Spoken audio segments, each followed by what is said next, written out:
This is your Fantasy Draft Girl Skye reporting on Rice Bowl League Week 4 results. Let's begin. Game 1 headline, bowled over. The waking giant Brahma Bulls ran over and destroyed the winless best chance yet with a 153-51 demolishing. Bulls quarterback Justin Fields, who was benched a week ago, finally woke up and scored a sensational 40 points, throwing 4 touchdowns and passing for over 300 yards.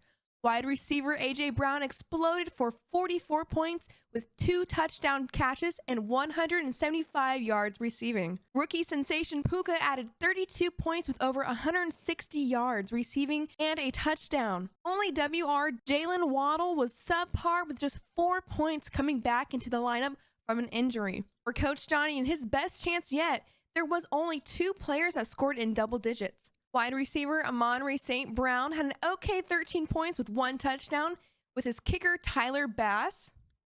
Tyler Bass was the team's leading scorer with 14 points.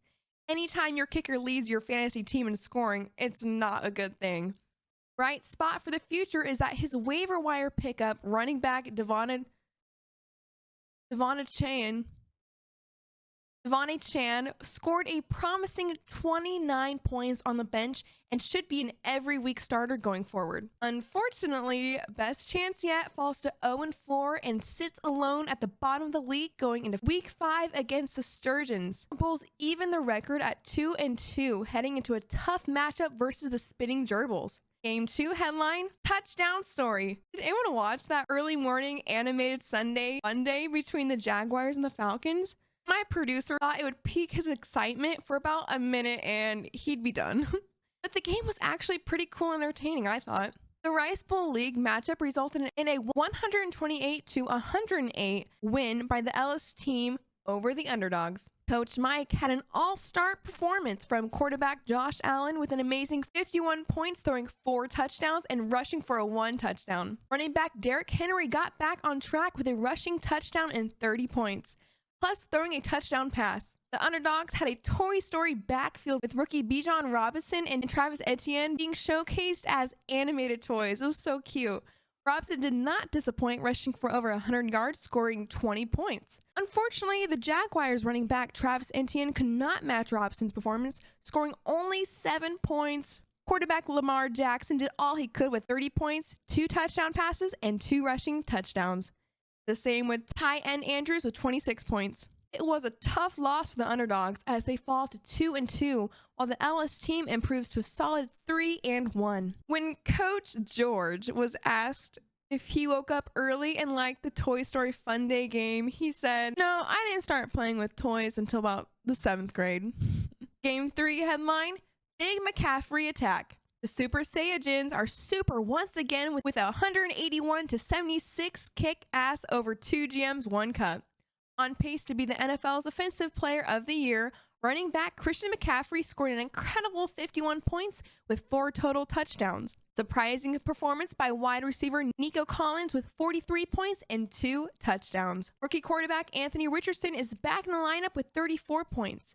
Coach Jason's once high-octane team has been sputtering despite QB Justin Herbert's solid 23 points. The only other notable players were CeeDee Lamb with 10 points and running back Brian Robinson finishing with 11 points. Coach Chow's team improves to 2-2 while 2 GMs and 1 cup even the record to 2-2. Coach Jason really can't wait until wide receiver Cooper Kupp comes back from an injured reserve. Game 4 headline, Diggs in for a win. It was a close battle heading into Sunday Night Football between last year's champion Sturgeons and runner-up Ligers. The Sturgeons had a 94-92 lead before the start of the nightcap. Coach Jimmy had to hold off the Ligers' KC defense while hoping tight end Travis Kelce's love story would result in a happy winning ending. Maybe Taylor and the Swifties would start to give the Sturgeons some luck after starting the season winless at 0-3.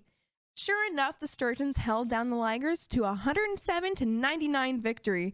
It was a wide receiver, Stephon Diggs, who had an outstanding performance with 3 touchdowns to score 42 points. Running back Josh Jacobs had a team-high 8 catches to add 24 points. Only Coach Jimmy's kicker and the Steelers' defense combined for a measly 0 points. The Ligers' quarterback Jalen Hurts did all he could to keep up with the game close with a solid 37 points off 2 touchdown passes. Justin Jefferson evened the score with 22 points and 2 touchdown catches, while receiver Romeo Doubs added 14 points. However, the rest of the receiving core of Tank Dell, Tutu Atwater, and Zay Flowers had miserable outings, combining for just 7 points. The Ligers fall to 2-2, while the Sturgeons pick up their first win of the season to log a 1-3 record. Maybe Taylor and the Swifties would start to give the Sturgeons some luck after starting the season winless at 0-3. Game 5 headline: derailed. The red-hot undefeated Pork Chop Express went off the tracks in another close Rice Bowl League matchup between the Spinning Gerbils, losing 88-104. It was a defensive battle with the Gerbils Cowboys defense, leading the team with 33 points off of the 2 defensive touchdowns. The Express was led by the Vikings defense with 5 sacks and 1 defensive touchdown. 1 defensive touchdown to score a team-high 23 points. Coach Sal had an excellent performance from kicker Jake Elliott, scoring 18 points. Quarterback Patrick Mahomes added a subpar 16 points for the Gerbils. For Coach Eric, his 2 stud Miami players, Mostert and Hill, came back down to earth with just 2 and 7 points, respectively. On the bright side, wide receiver Brandon Ayuki had a solid 21 points coming back from an injury. The Pork Chop Express suffers their first loss to 3-1, while the Spinning Gerbils head back up the standing to go 3-1 as well. Ready for this week's waiver wire targets? There doesn't seem to be any league winners in this week's waiver wire must-haves. At wide receiver, there still is Josh Reynolds for the Lions, as well as rookie Michael Wilson on the Cardinals, who scored 2 touchdowns. At running back, there is Bears' Khalil Herbert and Denver's undrafted rookie Jaleel McLaughlin, who should be stepping in for injured Javonte Williams, who suffered a hip injury. You won't be shaking that, Shakira.